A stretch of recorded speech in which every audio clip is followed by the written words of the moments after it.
and thank you all for joining us for this episode of the Crexi Podcast, an insider's look at all things commercial real estate. In this show, we cover a broad range of topics that both cater to commercial real estate newcomers and industry leaders alike. I'm your host, Yannis Papadakis at Crexi, a comprehensive digital commercial real estate platform designed to empower all commercial real estate professionals with the tools they need to discover and transact property. As a part of that mission, the Crexi Podcast hopes to provide a window into the inner workings of commercial real estate for this generation and the next. And today we have with us the one and only Mr. Joe Farkas. Joe is Chief Executive Officer and founder of Metropolitan Realty Associates, LLC, or MRA. With over 35 years of experience as a leader in the real estate industry, Joe has a wide range of banking, financial, legal, political, brokerage, and management contacts to effectively acquire, develop, reconstruct, lease, and manage office, retail, and industrial properties in the New York metropolitan area and select markets across the country. Joe has been broadly recognized as a leader in the adaptive redevelopment of significant projects throughout the New York area, receiving engineering acknowledgement and government awards for development and job creation. As an industry leader, he is a frequent speaker on industry panels and television broadcasts, and is often quoted in major newspapers and trade magazines. Through this real estate knowledge base, Mr. Farkas has created a high level of equity and debt relationships that are the investors in his projects. Since founding MRA, Joe has purchased commercial real estate valued over $1 billion. A graduate of the State University of New York at Stony Brook, Joe resides in Garden City, New York with his wife and two daughters.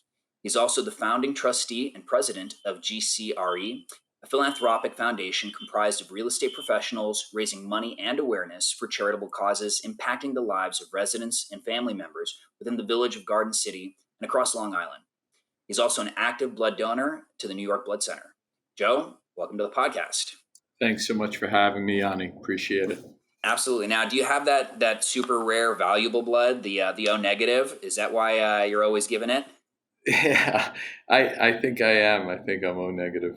Wow. Okay. Well, the O negative is a real giver, and because you can give your blood to everybody, but you can only get from O negative. So it's literally in your blood to give.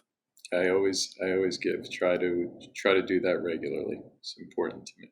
So we've got a whole talk track here that we're going to jump into in just a minute. But before that, I just wanted to ask you a couple fun questions. Sure. You've been doing commercial real estate for quite some time. I want to learn just a little bit about you. I already learned that you're a fan of hip hop and Jay-Z as well. When you're in your car listening to hip hop, what are you driving? I'm curious. Seriously? Yeah, I have a Porsche Targa 4S that I love a lot. It's a 7-speed manual transmission. It's got some neat features on it, for downshifting and rev matching, and it's a fun car.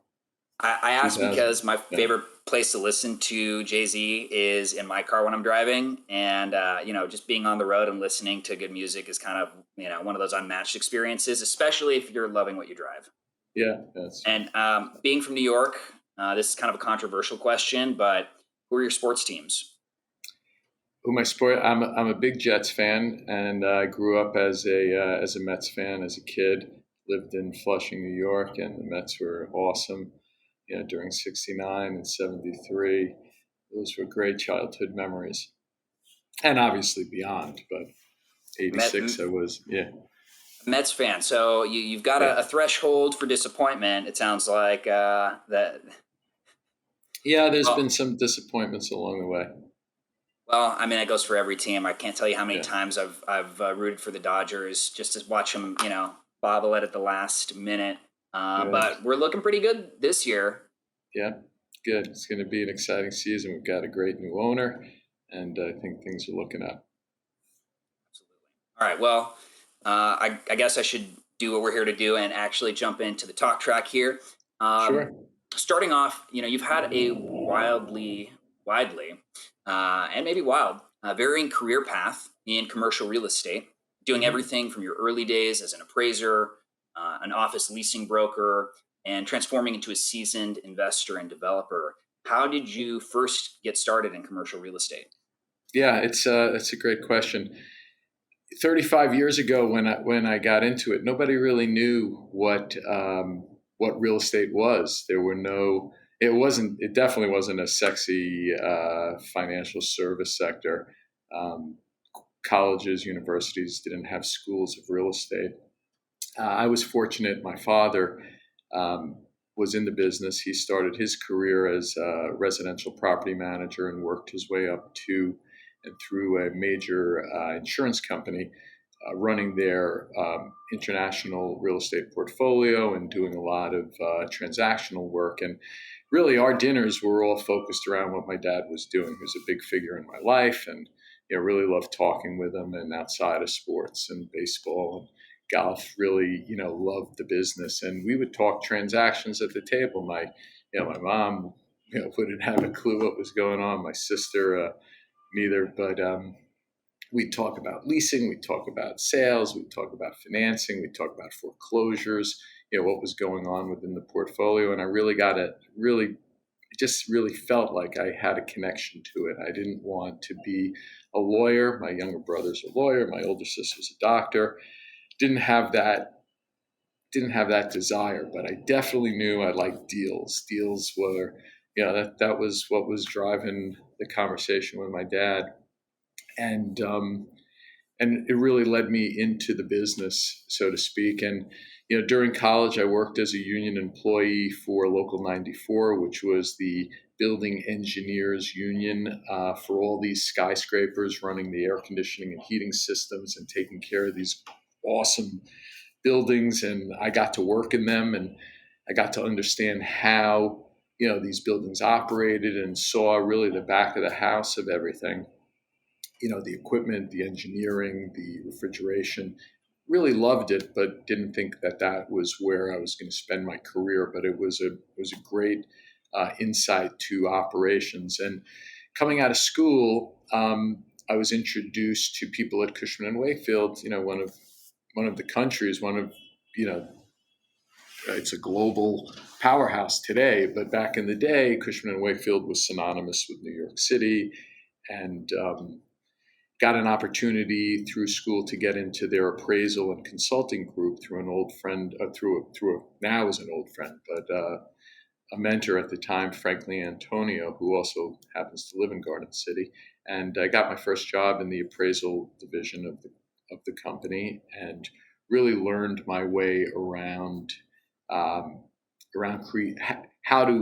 to value, right? That was what it was all about. That was my first real, outside of being an economics major in school, nobody was teaching us about real estate value. It wasn't a thing. But getting Still into don't. yeah, right. No, well, universities now have schools, and they're teaching, and that's what it's all about today. But I got to learn that side of the business, and it really made me understand, how to look at real estate. And again, knowing that I didn't want to, I used to say, Frank, I don't want to write a book report every month. That wasn't my thing. I wanted to get into the deal business, and I got involved with a major leasing brokerage team at Cushman & Wakefield in New York City. And I started canvassing and learning the sales trades of being a leasing broker, and I loved it. And we would canvass buildings. Today, when I look back to the things we were allowed to do in office buildings, you can't do these things anymore. We'd walk in, and when I say we, myself and other young salespeople, we'd walk in the doors of these major high rises. If there was security, it didn't matter. We just walk to an elevator bank, go to the top of a building, walk our way down, elevator ride down, stop in every office reception area, and we talk to people about their office needs. And, did they have too much space, too little space? Were they looking to relocate? Did they like the building? Did they hate the building? And, at the end of the day, after, climbing through buildings, we'd run back to our office and we'd write up our notes, and then we'd work the phones and make phone calls. And I really loved that aspect of it. But again, I knew that's not where I was going to stop. I really wanted to figure a way, and not being formally trained, to to use my crafts of leasing skills and management skills and try to buy buildings. And that's how I started MRA. MRA was I called it Metropolitan Realty Associates. It was really one associate. that was me, and it was an interesting time in the business where a lot of the hedge funds and money management firms were starting their investing into what was typically a family-owned and operated industry, which was New York City real estate. There weren't outside of insurance companies who were making loans. There weren't a lot of, small or money managed, owned and operated real estate investors. And, through that platform of becoming an owner, of really becoming an operator of these buildings and putting together deals using other people's money, I was able to break in and started buying office product. That was kind of how I got to where I am today in a short period of time.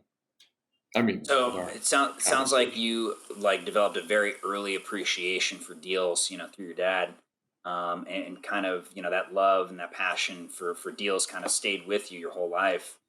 Sure. What were some lessons that you learned early that served you best? Well, I think the biggest lesson that I learned, and I didn't learn it early enough. I wish I had learned it earlier, and and I tell this to all the young folks: trust your gut. Your gut has a very impactful way of connecting with your brain, and if something's not right in your stomach or your gut, it's probably not right, and that could be as simple as saying, I love or hate this asset and, run. I love or hate the deal, run. Or, you know what, this guy's not working for me. I got to fire him. But make those decisions based on your gut. And over time, you'll more than likely be right about what you're thinking. And if you're not right, you'll never have to look back because you did what was instinctively correct for you. And that's a big part of deal making.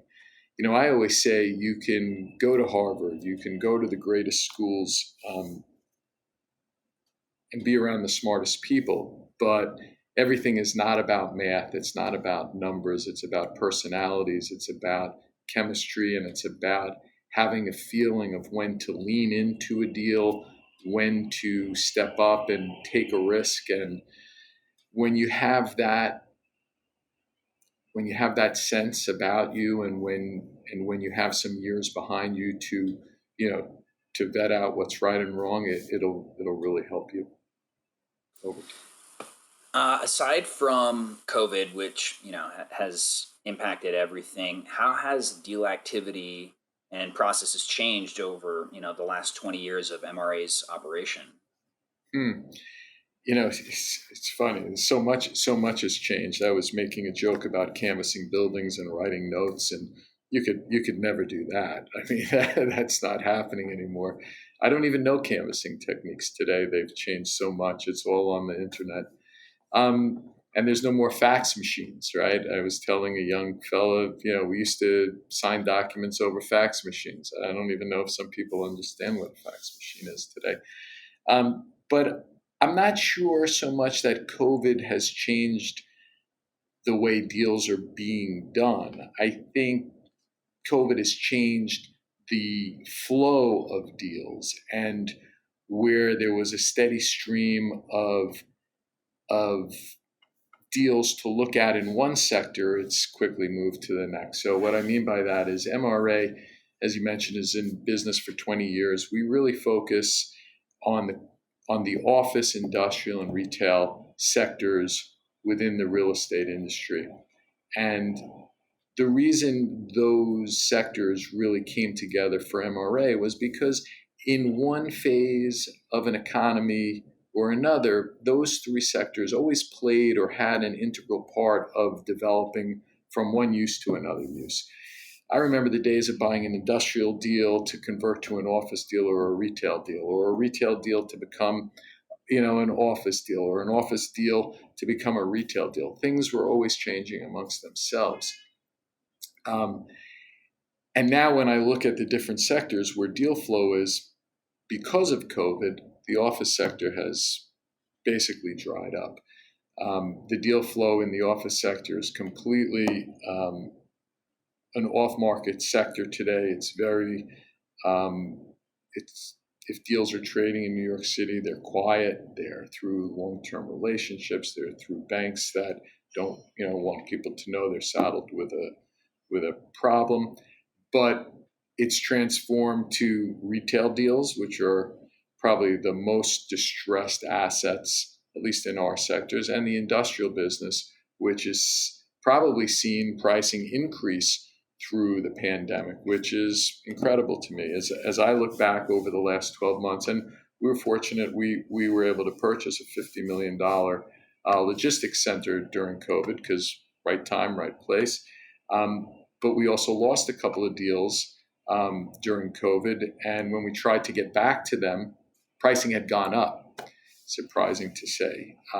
The industrial sector has fared very well. And for that reason, there's been tremendous deal flow there. So I think what COVID's done is it's probably quelled some of the hype and hyperactivity in certain markets, and it's moved certain markets along quicker than maybe they otherwise would have, It's been gotten. A catalyst to accelerate things that may have been happening anyway.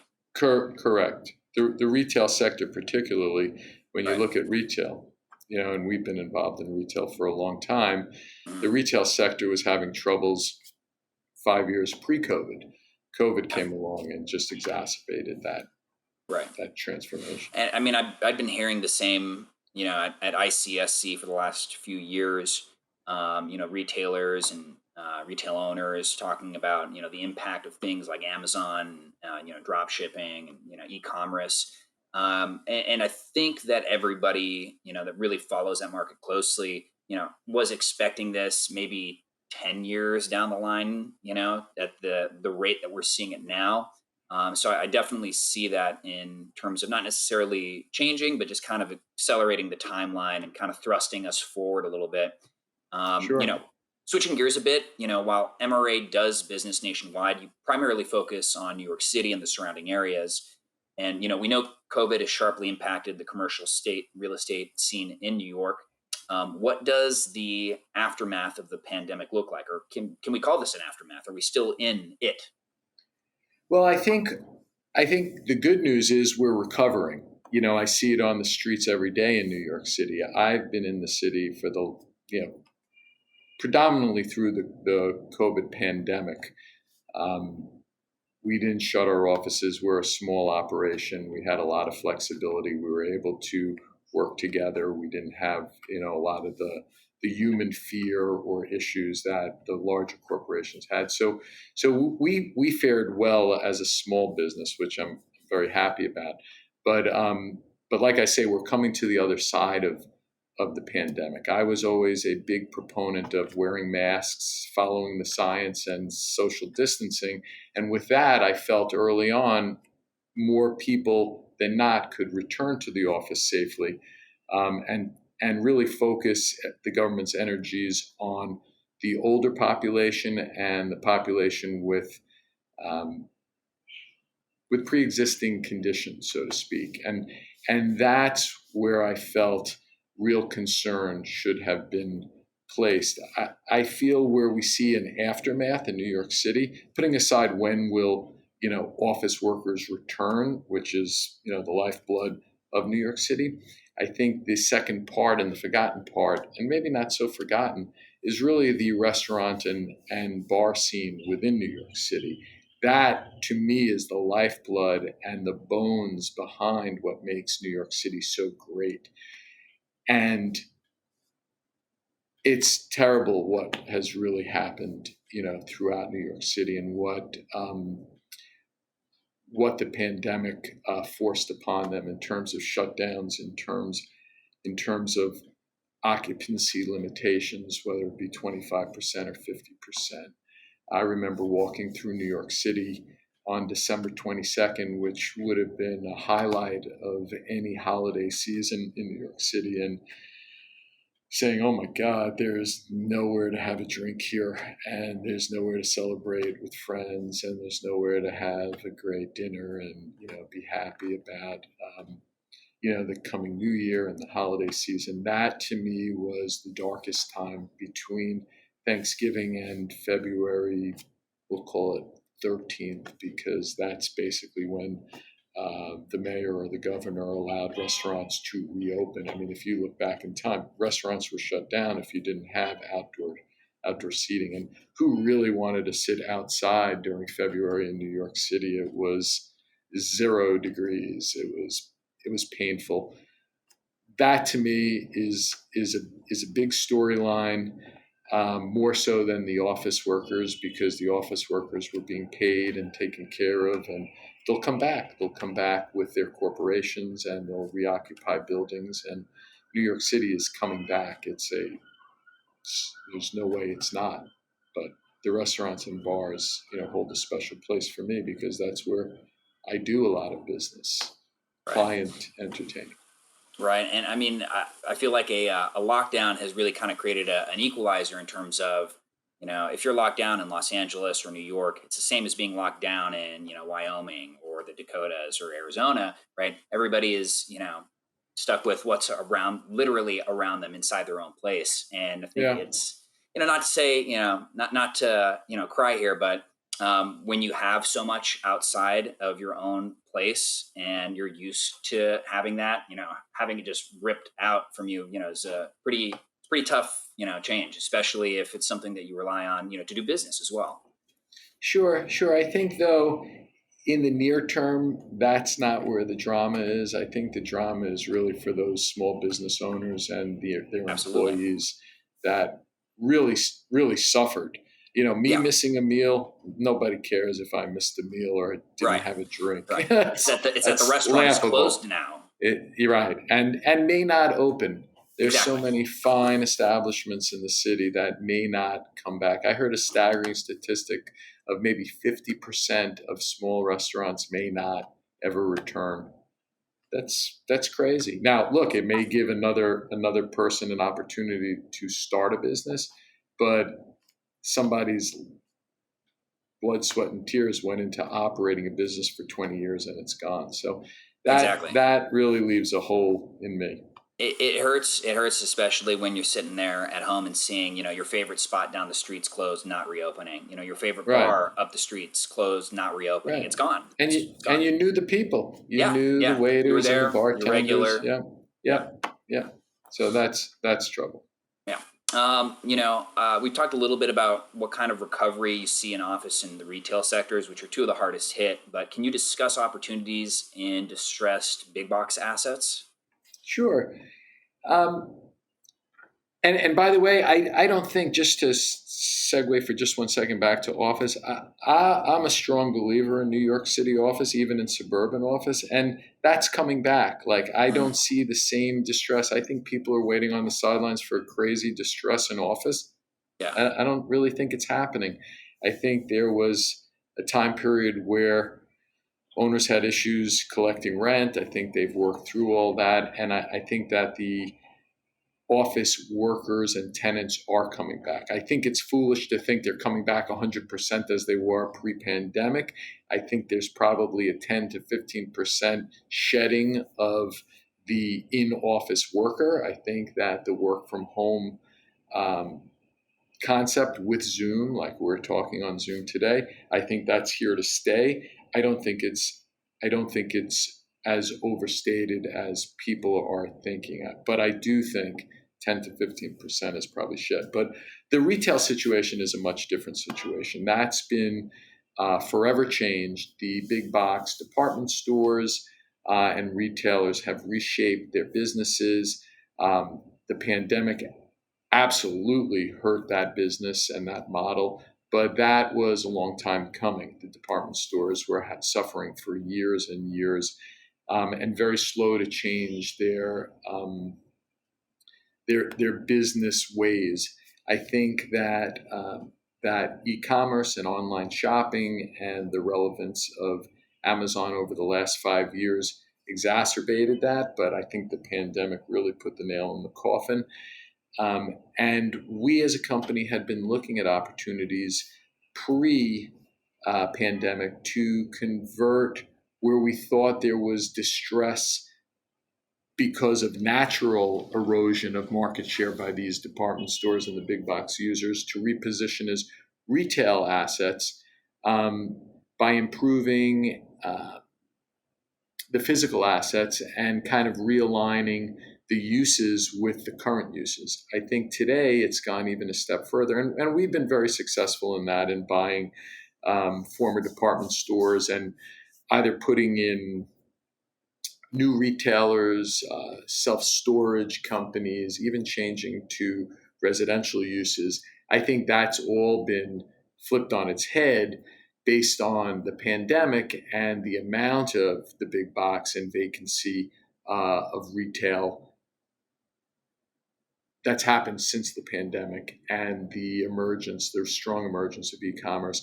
And I think now more than ever, where retail and industrial are really tied at the hip, and retailers really have to understand that if their business is going to survive in the long term, putting aside the local proprietors, they need to get the brick and mortar and the e-commerce and the next day and the 2-day and the same day delivery. So Right. I see a lot of the big box repositionings today to either fulfillment centers for the retailers, where these big box retailers are trying to figure out, how do I use my most valuable assets if they're not going to be stores anymore? How do they help support my business? Or straight up industrial uses for logistics and for shipping and for last day delivery hubs. There are challenges to that, and I'm sure a lot of them, being zoning restrictions and REAs amongst properties. But And that's where I see things. Anecdotally, I think that we've seen that here on our end at Crexi too. Earlier this year, we sold on our auction platform a dark Albertsons, and while it wasn't operating like a grocery store anymore, they had fully converted it into a distribution site for their other stores. So, Yeah. I think that kind of reuse within, okay, we've got this valuable real estate. How do we continue to capitalize on it if the foot traffic retail isn't there right here, right now? And you Right. kind I of think tied right into the next question, which was, how does industrial's comparative success, tie into the region's recovery? Right. Well, I think it clearly does, because it uses a lot of the, just to keep using that term, the brick and mortar that's been left behind. I think there is valuable use for the physical asset, and if not for the physical asset, for the land itself. Retailers, one thing they were always great at was site locations, and you could follow some of the best retailers around. They have the best real estate, and it's been accumulated over time, and they're in great parts of neighborhoods and cities and countries. So they have valuable assets at the end of the day. I think that with the recognition that retail and industrial are going to play together, I think one of the biggest challenges, and I mentioned it briefly just moments ago, is zoning.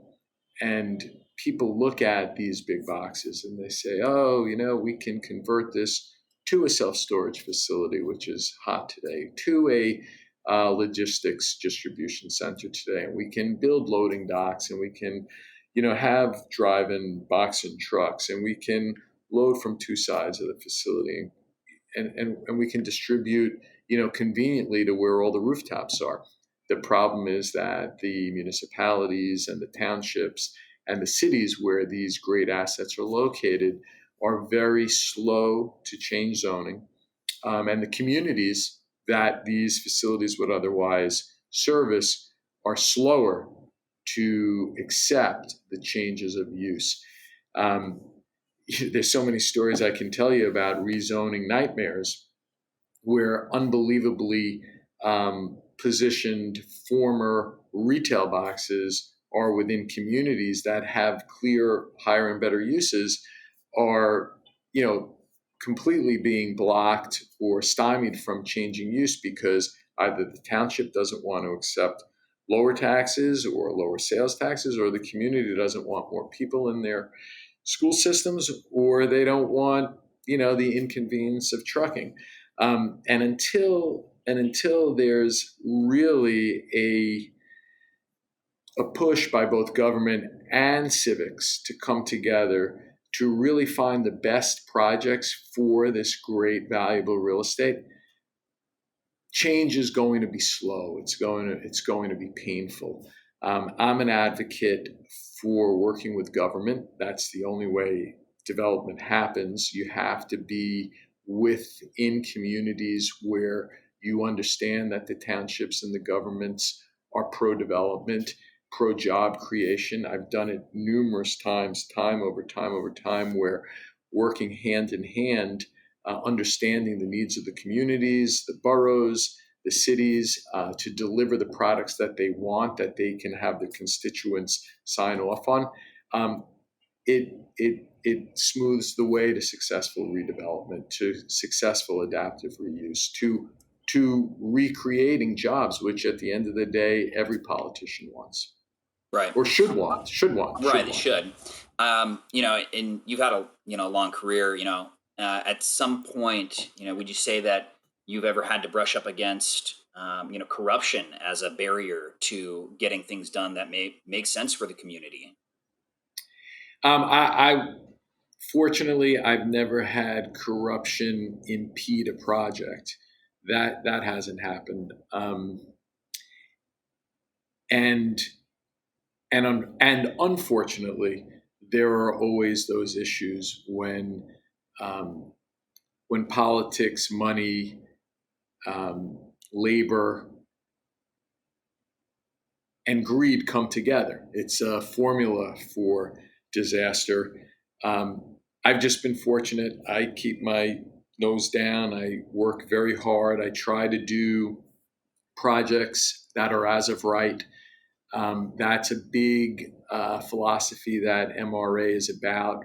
We try not to change uses. We try not to look for government handouts or favors. It's not, it's really not what we do. We really read the zoning code. We understand what can be developed as of right, or as close to as of right as possible, because as of right means a lot of different things in a lot of different places. New York City is excellent about as of right. If it's in the zoning code, you can build it. If you go to a township outside of New York City, as of right can still mean site plan approval, SECRA, a whole host of different things that can bog down your as of right development. But as of right takes a lot of risk off the table, and development and construction is a risky business. It's inherent in the business.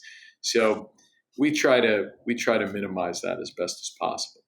I mean, comparatively, Los Angeles, by right, if you're trying to develop, a piece of land where by right you can build 250 units, you may be working 5 years before a shovel touches dirt, or more. Sure. So sure. I know that is a challenge. Yeah, fortunately, New York City proper, is very buttoned up. They know what they're doing. They understand development. There's a process. Trust me.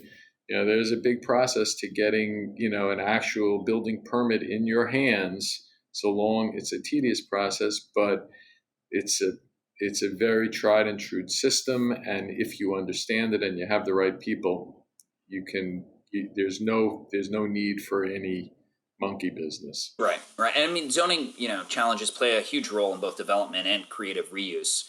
How do investors navigate potential issues when it comes to repurposing assets?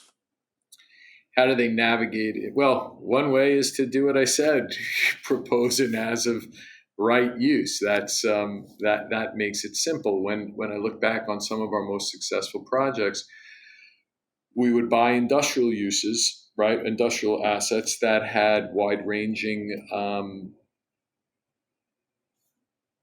ability to do something different, whether it be retail or office. We were able to, within the zone, change that use. We didn't have to change the zone. There's a big difference between saying I want to change a use and change a zone. Typically, that runs afoul when you say I want to create housing, in a manufacturing or a commercial zone. That's when the word change of zone comes in. It'll also come in today where you're trying to make a retail project industrial, and a retail zoning is not going to permit warehousing, distribution, or storage. So it's a little bit of a quirk there, but again, in some zones you can have an industrial zone that'll allow you to do retail or commercial.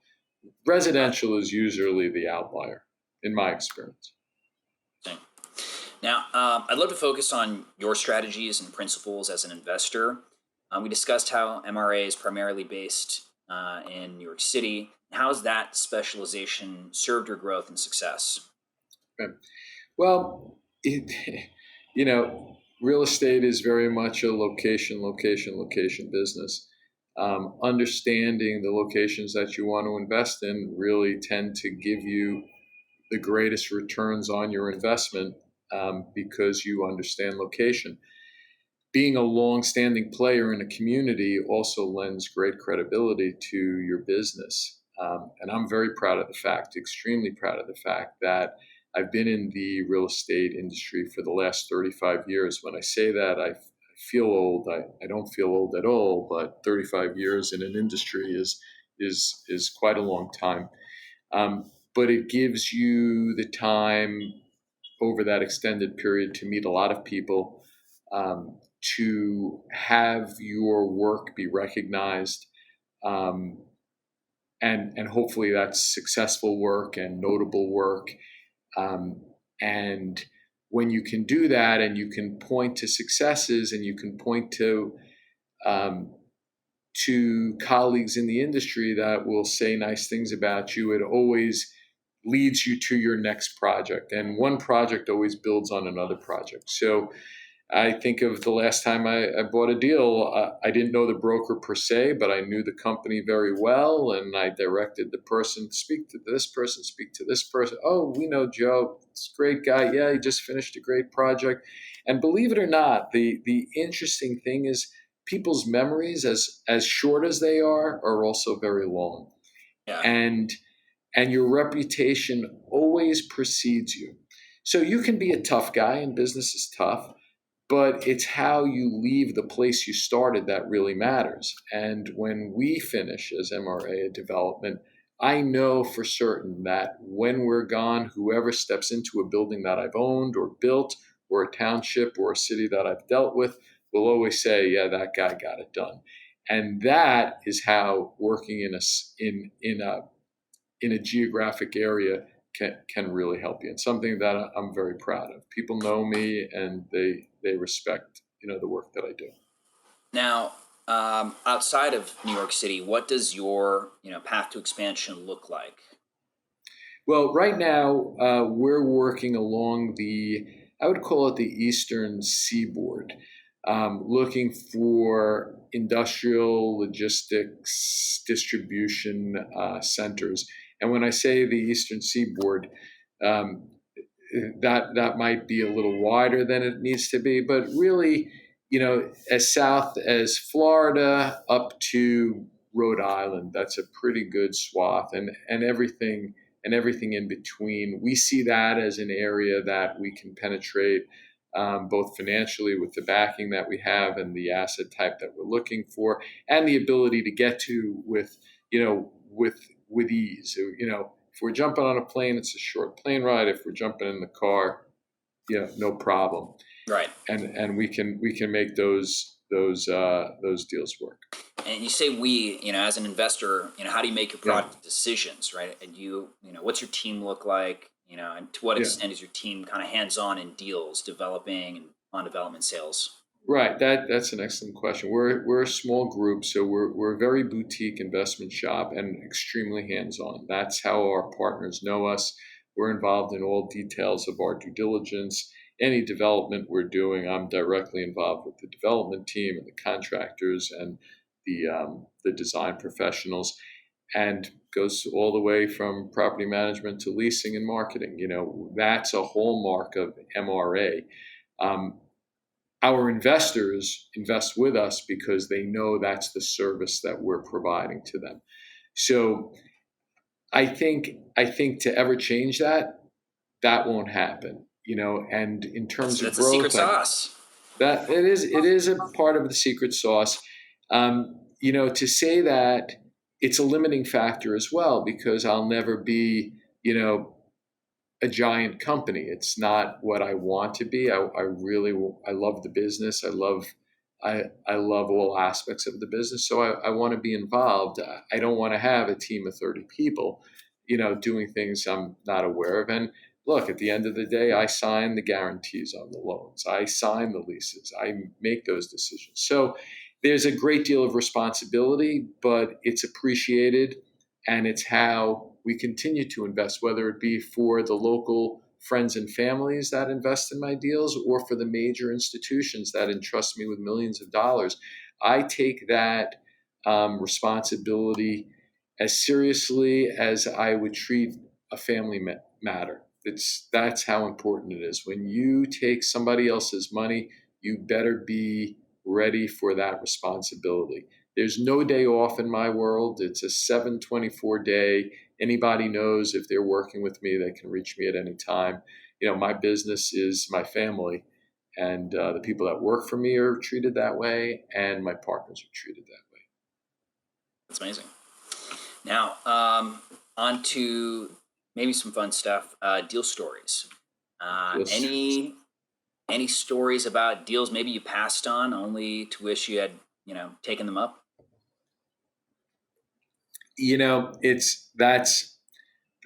That could be a painful, not funny story. I don't know if I want to go there. Or maybe you dodged a bullet. That's always a funny story, right? Oh, you know what? Dodged a bullet.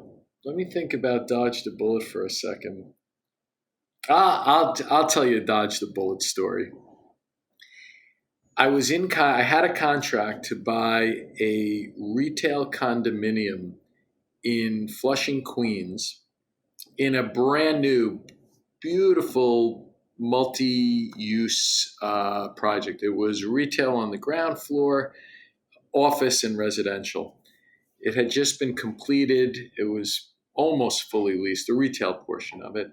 And I loved the community. I loved the density. I loved the retail. I felt I had so many ways to lease and or sell out of the asset once I was done leasing. I thought it was a slam dunk.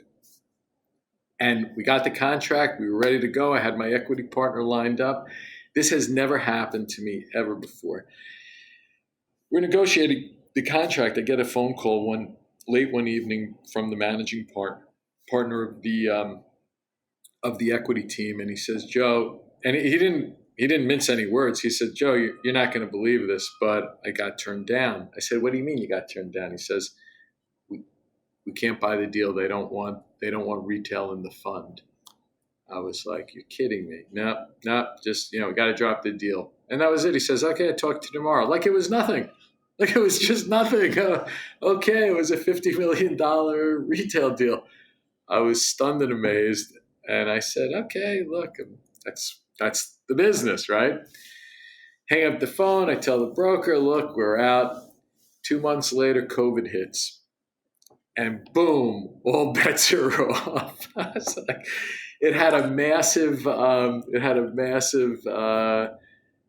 restaurant on the second floor. It had a clothing store in it. It had a pharmacy. That was probably pretty good, but basically shut down retail. And I know today, looking backwards, that phone call saved a lot of people a lot of money, and definitely a lot of sleepless nights. So there's one where I dodged a bullet, and I won't say who bought it, but those guys lived through it. And I can only imagine the look on the broker's face getting that call saying we're out. Oh yeah. I've been that broker before. Yeah, but you know what? Good brokers in New York understand. They recognize it, and those guys were great, and they had a backup buyer, maybe a little bit under us, but they didn't let their client down. They did a great job, and they ultimately closed on the deal. To their credit, to the buyer's chagrin, I think. Right. Well, hindsight is 2020, and Yeah, that was complete luck. I yeah. mean, because when it was happening, I was not a happy guy. I was like, oh my God, how could you not want this beautiful baby? That's what I was Everybody's thinking. all dressed up and ready to go to the dance. Yeah, that's exactly what I was thinking. And you know what? I am so glad. But on paper, it was a Yeah. screamer, right? Yeah. And in my gut, I knew it was a great deal. Yeah. COVID, turned a lot of deals upside down. Right. And what about? Just kind of moving along here as we kind of wind this down. What's the most important thing you think for newcomer investors to keep in mind as they enter the field? Well, I think one thing I definitely learned over time was time, and what I mean by that is, the industry, the real estate industry, no matter what aspect of the industry you're in, um, is a marathon. It is not a race. It's a business where you have to have a long-term view of the world, and maybe not so much the world, but definitely of the business. You have to make long-term decisions, whether they be financial, whether they be relationship driven, and you really should not. And I don't mean you can't have it, but you should not expect immediate success or gratification. The business is extremely hard work. It takes dedication. It's not a lucky man's game. You make your own luck in this business by hard work and by being a good person and by creating long-term relationships. And over time, that's what pays you back financially, um, personally, and brings you to a point in the business where you can look back, as I'm looking back over 35 years and sharing some stories, and say, you know what, I had a good run. If it all ended tomorrow, I'd never look back and be upset. I made a lot of lifelong friends in the business, people that I call my friends, people that are at my house on a regular basis, um, and people that I've personally helped along the way as well. So it's rewarding. You meet a diverse and very unique breed of people. A lot of people in the real estate business are cut the same. They have similar interests. They have similar personal goals, and they're driven. Um, so I love the colleagues that I work with. They're all tremendous, men and women, and it's great. So have a long-term view. Don't burn yourself out. Take your time. Don't be too hard on yourself. Those are all things. If somebody told me 35 years ago, I may not have believed them. I may have thought, hey, I can do this overnight. This is not an overnight business. This is a tried and true business that takes, time and effort, and you get from it what you put in it. So that's the best message I could give anybody. Fantastic. That's all of the talk track, but I do have one last question for you. Yeah, sure. How can you stand to drive your beast of a vehicle in stop and go traffic in the city? Doesn't it burn you up that you don't have just like a wide open road to fly on? Yeah, no. Well, first of all, truth be told, I'm a Long Island Railroad rider, and I'll always ride the railroad and the subway. It's a rare occasion that I'm driving, my Porsche into the city. I don't do that. I have another car I'll drive, to come into the city with. But I love manual transmissions. Always, I learned to drive on a Volkswagen Beetle that was a 4-speed transmission. The pedals were forgiving set clutch differently. on it. I don't know. I don't know. It was hard, but I learned on it. I never stopped driving. I always had a stick. I love it. I just love to drive that way. I'm not a race car driver by any means, but I drive any car manual over automatic, and I could sit in all the traffic in the world. It would never bother me, ever. Got it. Well, then you'd be well suited in LA. Yeah. Well, what, nobody walks in LA, right? Nobody walks in LA. Right.